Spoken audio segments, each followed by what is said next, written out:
What is up, you guys? We are here for our midweek alchemy message where we are unpacking this week's spiritual lessons and just looking at how we're approaching the work. So from the Wild Unknown Alchemy deck, we've got Autumn, followed by Iron, followed by Quicksilver, which is Mercury. And underneath Autumn, we have the Feminine King of Swords Feminine King of Wands back again this week. Underneath Iron, we have the Knight of Cups. And underneath Quicksilver, we have the Knight of Swords. Now, while I'm thinking about it, if I can remember the way that these planets are aspected, I believe that maybe at the end of the week, we're approaching the end of the week. So we're going to have Venus and Saturn next to one another in the sky.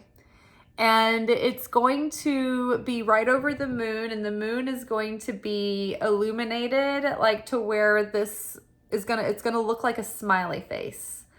And so if I remember the way that everything's aspected, it's like Venus is conjunct Saturn, but they're also maybe trining the north node of the moon. That might not be the right aspects, but it reminds me of this here because we have Iron, which is, it's associated with Mars, but sometimes Saturn as well because of its toughness, its severity, its long lasting like durability, its strength. Lots of things are constructed with iron, but it's associated with both Mars because of war, because of like iron being used in a lot of weaponry, like spears and things.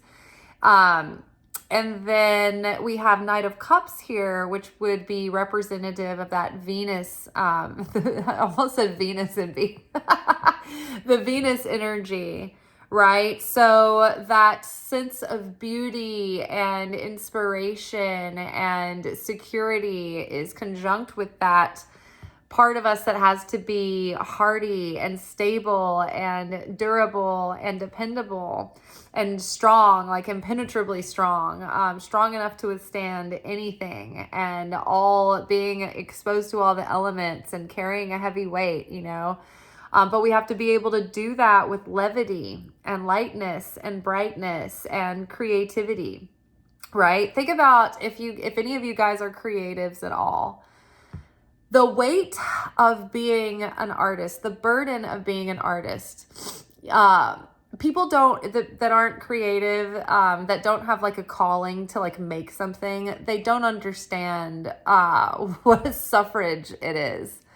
Because we can't just go to hair school or a trade school and do something straightforward and relatively dependable. It's like this thing tears us apart inside unless we are letting it out and creating. And it requires that we have a full-time job. And then it requires that we have enough time and resources to actually make the thing that we're making. And then getting it out into the world and sharing it, even if we're not monetized, even if it is just as a labor of love, is another full-time job. And so it would be so much easier to just be a person that just went to work and had a job and got to come home and unplug, unwind, go to the pool on the weekend, not think about it, you know what I mean? And so if you are trying to make something, it's like you have to be iron. You have to be so impenetrable. You have to show up every day consistently. They make so much of our infrastructure with iron, bridges, probably the bones of buildings. This is the utilitarianism of showing up and being the artist and doing the work, getting the materials ready, building it up and breaking it down every time, doing whatever you do that takes that grit and that endurance and that persistence and that perseverance, even when you don't feel like it. And so the only thing that can keep your dream magnetic when you get to the point where you're just like pushing yourself through the motions of, okay, I know I got to keep doing this. I got to keep doing this. You've got to have this sense of romance about it. You have to have the desire. You have to be able to always find what you love about that art, or else the dream, it loses its magnetism. So you have to get kind of swept off your feet and inspired and emboldened. If you're not inspired by your vision and your ideas, then no one else will be either. And sometimes it's hard to stay inspired because you're with this thing day in and day out, and it doesn't give anything back except for the pleasure of its company. And it gives you a sense of purpose, but sometimes it's pretty thankless work. And it's a miracle when somebody actually buys your thing, or they go through the steps, or they follow through, or, when they read what you wrote and it affects them. You feel like a little bit of satisfaction, but you don't get that all the time. Most of the time it's very thankless. Like, for instance, I made the 2025 prediction series, and just the footage alone, there's like 14 hours of footage probably. So there's no telling how many hours of work I actually put into that series, and plus all the questions and everything that I added in, and the editing, and then all making all the thumbnails and descriptions and all of it. I have no idea how many hours it actually took. And I've been able to sell three, and they are $10. And I don't even get to keep all the $10 because there's the processing, the payment processing fee. So I've made less than $30 on something that I poured my heart and soul into. And I'm not sure if anybody's watched it, or that has bought it, has watched it. Like, I know I've gotten a lot out of it. It's been really encouraging, and everybody's missing out, but like, it is hard. And so you've got to love what you're doing, because that might be the only thing that you get out of it, is just what you love about what you do. But yeah, we have to be hard as nails and consistent and unbreakable. And then we have Quicksilver here with the Knight of Swords underneath. So here we have autumn. Autumn is like the culmination of the growing season. It's the final harvest, when you look to see, okay, how did you do for the summer? Were we able to grow a lot this year? Were our crops blessed? Did we have good rain? Did we have good sun? Did we have a big harvest, or was it a skimpy harvest, right? But this is more than just what did we produce over the last year. Lately and recently, I think that we've been taking note of our lives and thinking about everything that has culminated up to this point. And at the beginning of the week, we were warned, look back on your life and think about what life has offered you, what you've been through, what you've survived, what you've gone through, and what you've achieved, what you've even, think about your failures or your perceived failures, all of it. What has it given you? And try not to look at your life through the lens of disappointment or disillusionment, or what if, woulda, shoulda, coulda, woulda, what if this, what if that. Try not to do that, but really appreciate the experience that you've gained, and the wisdom and the understanding, and what fruits of the Spirit have been grown in you. Love, joy, peace, patience, kindness, goodness, forgiveness, self-control.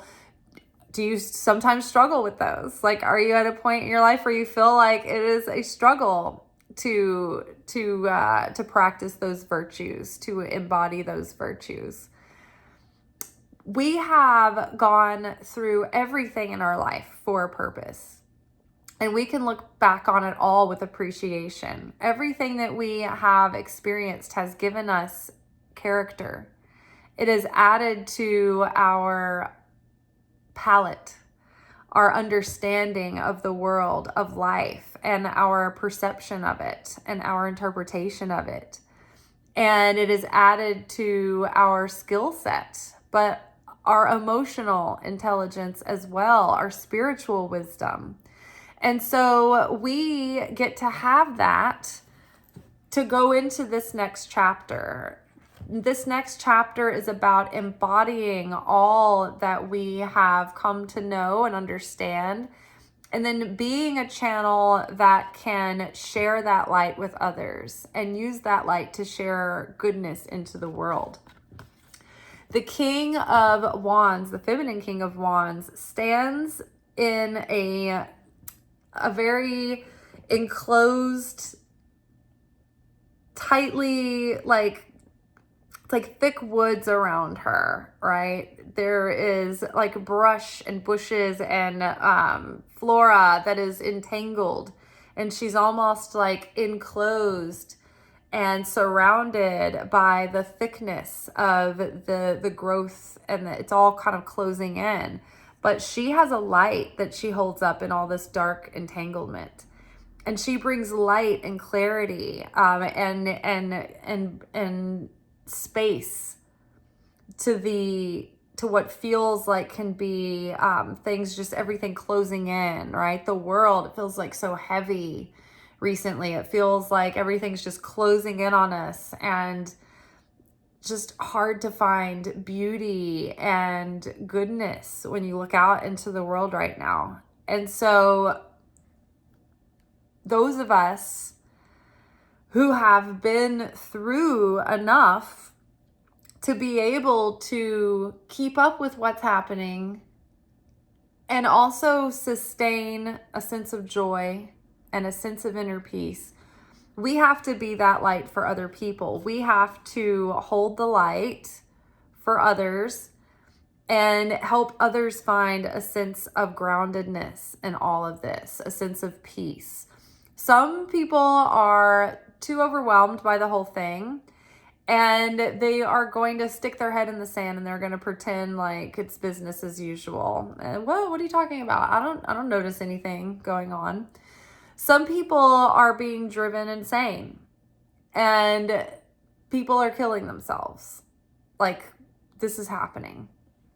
People are losing it. They're losing all hope. They're feeling absolute despair and overwhelm, and they don't want to carry on as it gets, worse and worse and worse. And there are those of us who have not lost our minds completely yet, and our eyes are open, and we are aware of the state of things on earth, and we are carrying on, and we're doing our best, and we're trying to hold space and all those things, and doing our best to navigate each new challenge and still find joy and goodness to look forward to, and protect that peace within. And so everything that we've been through up until now has given us the grit, the iron, the steel to be able to weather these conditions and get through times like this and be a light for others and not get completely swallowed up in darkness and in bitterness and in cynicism. So with iron, we talked about this. It's that determination to show up, to protect your spirit, to protect the goodness in you, the compassion, the humor, the light, the goodness, the funness, the creativity. It's so easy to just slip into this depressed malaise and just phone it in and just punch the clock and go home, go to bed rot, and then do it all again. And that's no life. That's no life to live. And if you are a creative person, even though keeping up and maintaining what you do in the world, it takes effort, it takes extra effort. But if you don't do it, then there's this hole, this gap where it feels like something's missing. And it feels like the thing that gave you brightness and complexity isn't there anymore. So it's worth it, and it's something to be grateful for, even though it is an extra burden to carry, and creativity is a wide range of things. It doesn't necessarily make you an artist, right? I know there's this dude that I follow his work. His name is Indy Rishi, and he is on the West Coast, but he teaches regenerative farming, and he gets groups of people together, and they go into different spaces and public spaces and sometimes private spaces, but he teaches like farming workshops, teaches people how to grow things regeneratively instead of in the industrial way where it exhausts the soil and it exhausts the land and it creates more pollution and damage. He shows you how to use the ecosystem to feed the soil and encourage, multiple types of like plant growth and animal participation. I don't know how to say these words. Generating using compost and things like that. And so that's very creative. It takes a lot of organization and effort to put these things together. And it takes being imaginative and willing to make something that wasn't already happening, doing something that didn't already exist moments ago. Right? So maybe you cook, maybe you help people decorate their space, like whatever it is that you do, there's something that we do that's particular to us and our skill sets and our passions and our interests that are not only helping the world in that way, but I feel like it is just a way that gets us into spaces and with people.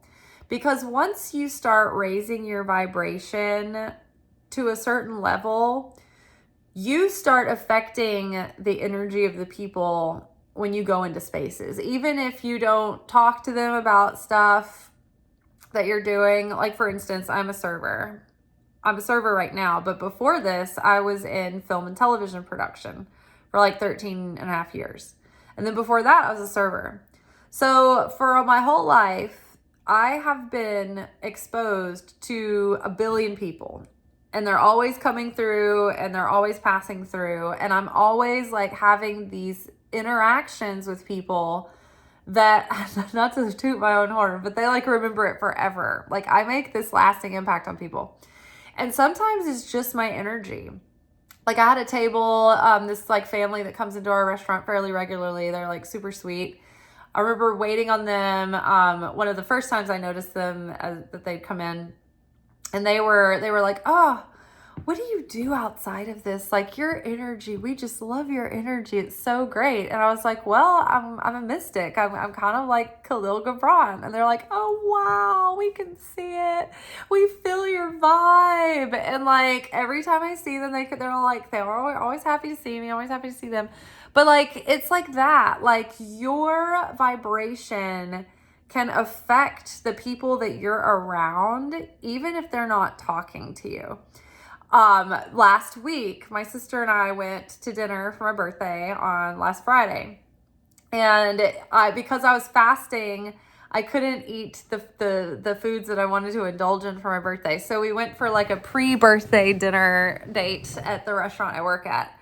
Since there's a lot of things, a lot of options for both of us that didn't require us to cheat on the fast. And so we go in, we sit at the bar, and one of the bartenders is like, wow, you picked a good night to come in. Everything is chaos. Like, we have no glasses. Like, we have no silverware. Everyone's back there like frantically like polishing things like as they're coming out of dish. Like, we need this sent through. Just to like get the things that we needed for the tables. And so it was so funny because after a little while, I was watching everybody, and everybody looked like it was like shit hitting the fan. But then at one point, this one server walks by and she says hi, and she's like, wow, it's so much more orderly and calm just having you here. She's like, everything was pretty crazy there for a minute, but since you got here, things have chilled out a bit. And I'm like, wow. But your vibe, your essence can shift the energy in a space. And your presence, I can tell you that sometimes I have been in situations like in production where I've been present for a meeting that I wasn't necessarily included in, but my energy and my quiet observation had an effect on the people who were having those meetings, and where like their energy and how they were coming at the issue or whatever. So your energy goes before you. And the reason I'm talking about this is because the Quicksilver card is like the shaman. This is like, we're neither in the physical space and we're not in the non-physical. It's like that threshold between the spiritual and the material, and being able to be in that space and navigate that space.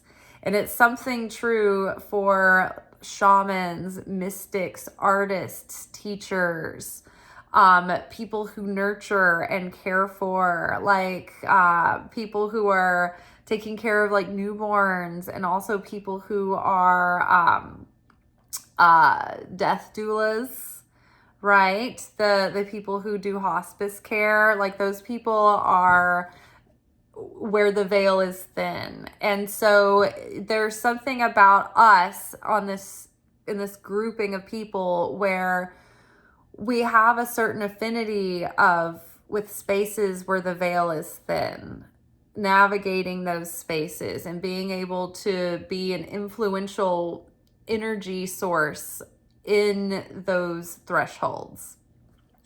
And then whatever it is that we have a particular affinity for, it's like we're supposed to be messengers and communicators. And it's like there's this thing that has to do with us following our convictions, the courage of our convictions, and speaking out for what we believe and speaking up for what we believe. And maybe it's through writing or blogging or making videos or communicating in some way, but there's something that has to do with communications, because this is the Knight of Swords.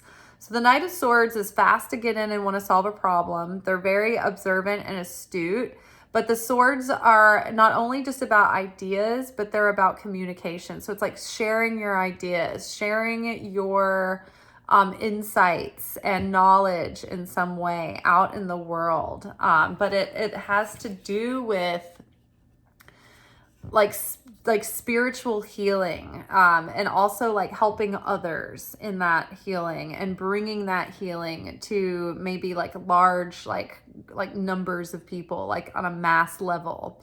And like, maybe you are the same as me. Like maybe you do it, maybe you've affected many, many, many people in your life, but it doesn't seem like it, right? When I think about the amount of people that I must have worked with in the years that I worked in production, because I was always working with these different crews. And then when I think about all the people that have come through the restaurants that I've worked for in my life, like usually working in high volume restaurants, it's like I mean, I've come in contact with thousands and thousands and thousands of people. And if you look at my like lifetime views on my channel and like my other platforms, we're talking about like tens of thousands more. And so it doesn't feel like it, right? But like I've made my mark on possibly 100,000 people at this point in my life. And it doesn't feel like it, doesn't seem like it, but that's just me being me being myself. And that's probably the same for you. There's something about you being yourself that life just brings you into these spaces where you have something to say, and your perspective or what you believe in, like you make an impact by being real and authentic, and by not holding back, but by having the courage of your convictions. It's always wise to know when to communicate, how to communicate, when it's helpful, when it's not, when it's just going to cause damage. Like, are your words going to fall on deaf ears? Is it even going to help? Like, sometimes we really have to be led as to when we speak and when we don't. Like the other day, I spoke in a moment where I was feeling fear, and that opened up so much chaos. I made a comment, and it was a positive comment that I thought was helpful and loving, and like I thought added a positive counter comment to, you know, an issue. And it didn't land well at all. And I didn't think about it either way. I just like said what I said at the time. And then I ended up getting roasted, like by the people that I was like trying to speak positive things with and for and to. And they hated my guts over it. They hated me worse than the original like evil doer of the original thing that was being commented on. So yeah, that was my fault, because in that moment, my fear, and even though it was like well-intended and I was like worried for some people, opened me up to chaos. And I shouldn't have acted in that moment. I shouldn't have spoken. There is, I don't know where it is in the Bible, but it says where words are many, evil is thereof. And it's because it's part of the concept of evil tongue. If you're just saying idle words, they are going to find chaos. And I wasn't even saying idle words, but I was saying words from a consciousness of fear. It wasn't like it wasn't whole confidence, certainty at that moment. I was worried. So it was passive evil eye. When you worry about someone or for them, it's like you are putting passive evil eye on them, and your worry is like projecting negativity and like catastrophizing at them. So yeah, that was a mistake. And so it's important when we have things that we're passionate about and we're like, I feel like I'm out there, I feel like I need to be out here saying this and like speaking out, like be very led by spirit. Be very very slow to speak unless you are compelled and you know that it's the right thing. It's the right thing to say. Because it may not have the desired effect.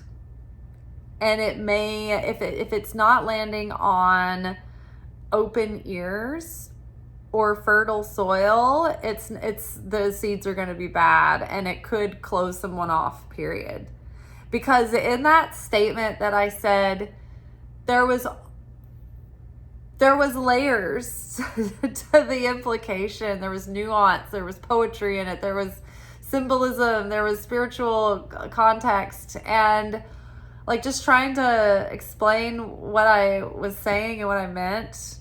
Obviously that even gets you in worse, but like these people weren't open to hearing about like the technical qualifications of the spiritual points of view that I was making. And so they just basically wanted someone to roast. So, okay, so all they're wanting is a bloodbath. Okay. So they're not going to be open to hearing about any of the nuances. And this isn't a moment where you're going to get any spiritual wisdom into these people. And so it's like, there's nothing you can say that's going to help you out at that point. And I kept thinking about A Course in Miracles where it says, my strength is in my defenselessness. And I was like, never been truer. Never been truer. So true. Yeah, I also grew up in the 80s when we didn't have like pamphlets to teach you how to apologize. So we do our best to fumble through what is many times a heartfelt and sincere apology. But now people are armed with weaponized clinical speak. And so if you don't apologize exactly the way that they think that you have to or should, then they don't accept it at all. They think you're full of shit and that you don't mean anything you're saying. And that's not necessarily true either. Like, sorry, we're doing our best. Let's see. It's probably not even considered a sincere apology now. Oh, well, I'm going to sleep well. All right. I will see you guys tomorrow for our weekly romance oracle message. In the meantime, peace be with you. Ciao.